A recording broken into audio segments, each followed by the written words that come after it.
اللهم صل على محمد وآل محمد۔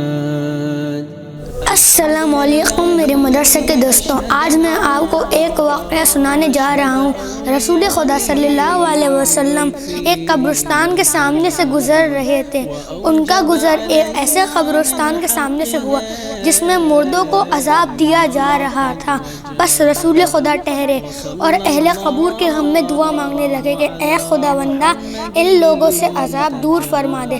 پھر آپ نے فرمایا اگر یہ رجب کے ایک دن کا بھی روزہ رکھ لیتے تو ان سے عذاب دور فرما دیا جاتا۔ اس لیے ہمیں یہ خیال رکھنا چاہیے کہ رجب کا مہینہ پورے سال میں بس ایک ہی مرتبہ آتا ہے، اور اس میں ہم جتنے بھی اپنی طرف سے اچھے اعمال کر سکیں وہ ہمیں کر لینے چاہیے۔ اس سے ہم سے اللہ بھی خوش ہوگا اور ہمیں جنت میں جانے کا موقع بھی ملے گا۔ شکریہ۔